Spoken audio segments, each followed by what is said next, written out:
আচ্ছা, সো এটাকে বলা হয় আমার পজিটিভ ভাইব্রেশন মেকানিজম, ঠিক আছে।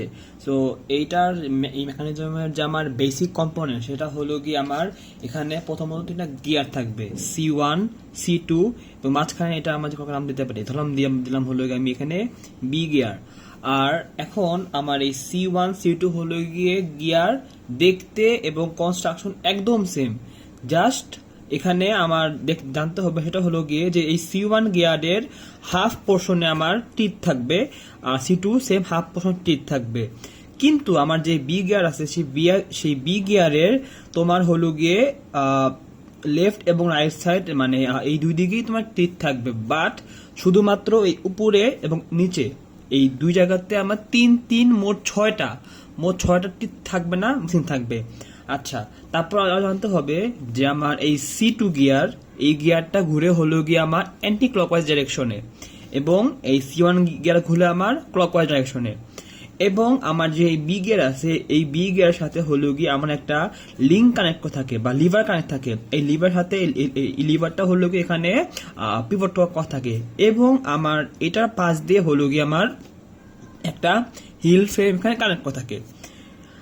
এবং হলো গিয়ে এই লিভার নিচে থাকে হলো গিয়ে আমার কিছু প্যাটার্ন সিলিন্ডার, এবং এর মধ্যে কিছু কিছু সাইজের একটা ভেরিয়েশন আছে, ছোট বড় মিক্স করা আছে, কেন সেটা পরে বলছি।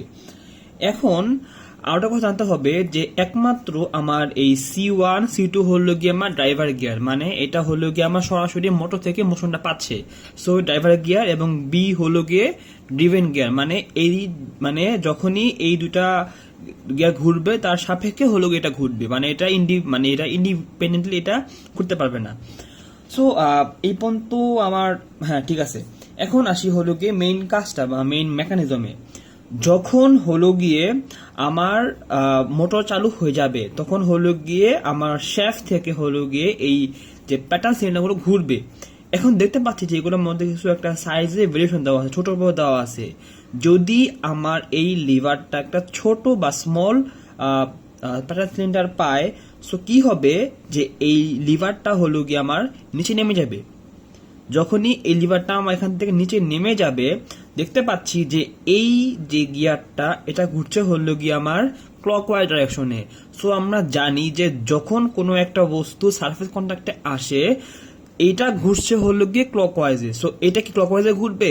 অফকোর্স এটা ঘুরবে অ্যান্টি ক্লকওয়াইজে। এটা মিক্স হবে, এটা এদিক ঘুরছে, এটাও কি আমার এদিক ঘুরবে, তাই না? কমন সেন্সের বিষয়। সো যখন আমার এখানে আমার যে স্মল সিলিন্ডার পাবে তখন লিভারটা আমার নিচে নেমে যাবে। নিচে নেমে যাওয়ার ফলে আমার এখানে হলো যে এইটা স্মল সেখানে নেমে যাওয়ার ফলে এটা ঘুরছে হলো গিয়ে আমার অ্যান্টি ক্লকওয়াইজ ডাইরেকশনে ঘুরছে। সো এটা ঘুরবে হলো গিয়ে আমার অ্যান্টি ক্লকওয়াইজ ডাইরেকশনে ঘুরবে। যদি এটা আমার অ্যান্টি ক্লকওয়াইজ ডাইরেকশনে ঘুরে তখন সেই মোমেন্টে আমার হিল ফ্রেমটা এখানে লাগানো থাকে, তার দিয়ে লিঙ্ক থাকে, এটা হলো গিয়ে নেমে যাবে, ঠিক আছে। সো এটা কি এটা এভাবে ঘুরছে যার কারণে কি তার এরকম নেমে যাচ্ছে, ঠিক আছে, নেমে যাবে। সো নেমে গেল। এখন দেখতে পাচ্ছি যে এখানে আমার কিছু কিছু দাঁত ফাঁকা আছে। এই ফাঁকাটা কেন এখন বলছি, ধরলাম যে আমার এটা আরো কথা বলে দেই, এই দুইটা গিয়ার প্রতিটা পিকের পর সম্পূর্ণভাবে ঘুরবে, লাইক একটা করে পিক যাবে তখনই এই সম্পূর্ণ এক রোশন ঘুরবে, এটাও ঘুরবে, এটাও ফুল একটা মানে একটা রেভলিউশন কমপ্লিট করে থাকবে। যখনই হলো গিয়ে আমার এখানে তো দেখতে পাচ্ছি যে এটা আমার স্মল সিলিন্ডার পেলে এটা নেমে যায়। এখন যদি এরপরও আর একটা স্মল সিলিন্ডার থাকে, সো এই লিভারটা কি আমার অলওয়েজ কি নিচে থাকবে না? সো এখন যদি আমার এখানে আরো একটা স্মল সিলিন্ডার থাকে, এই লিভার কিন্তু উঠতে পারবে না, তার মানে কি এটা নিচেই থাকবে। যদি নিচে থাকে তাহলে দেখা যাবে যে যেহেতু এখানে আমার তিনটা দাঁত এখানে ফাঁকা রয়েছে, যার কারণে যদিও এটা গেট নিচে নেমে যাবে এর সাথে এটা কন্ট্যাক্ট হবে না, কারণ আমার দাঁত নাই। দাঁত না হলে আমি কিভাবে এই গিয়ারটা ঘুরবে, যার ফলে আমার এই মানে যতক্ষণ না পর্যন্ত আমার বড় গিয়ারটা আসছে আমার হিল ফ্রেমটা নিচেই থাকবে, উপরে উঠতে পারবে না। যখন দেখবে আমার এখানে একটা বড় সিলিন্ডার আসতেছে তখনই আমার এই লিভারটা ঠাস করে উপরে যাবে, তাই না? কমন সেন্স যে বড় জিনিসটা আছে ধাক্কা দিয়ে উপরে যাবে, তখন দেখা যাচ্ছে এটা ঘুরছে হলো গিয়ে আমার অ্যান্টি ক্লকওয়াইজ ডাইরেকশনে, তাই না? অ্যান্টি ডাইরেকশন ঘুরতেছে, সো এটা তখন সে ঘুরবে ক্লকওয়াইজে ঘুরবে। যদি ক্লকওয়াইজে ঘুরে তখন কি হবে, এর সাথে লিঙ্ক কানেক্ট থাকে বা হিল ফ্রেম থাকে, সো এটাকে এইভাবে ঘুরাই দিবে, যার ফলে আমার হিল ফ্রেমটা উপরে যাবে, আপরাইজ হিল ফ্রেমটা।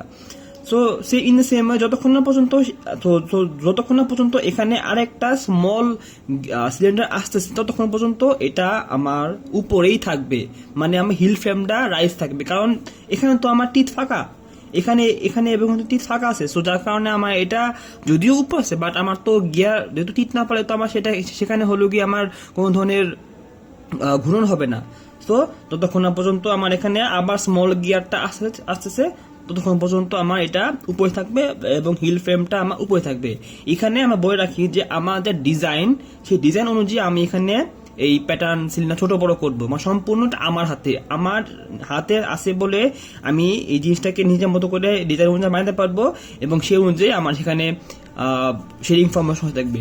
এখানে স্পেশাল ফিচার হলো গিয়ে আমার এই পজিটিভ ডবল শেডিং এ অলওয়েজ আমার হলো গিয়ে ওপেন শেড তৈরি হয়ে থাকে, কোনো ধরনের বটম ক্লোজ শেড হয় না, কারণ এখান এবং এটার মধ্যে একটা ভালো পরিমাণ ডিস্টেন্স আছে, যার কারণে খুব বড় সড়ো শেড হয়, যেমন সেটাকে আমরা বেসিক্যালি ওপেন শেড বলে থাকি। সো এটাই ছিল।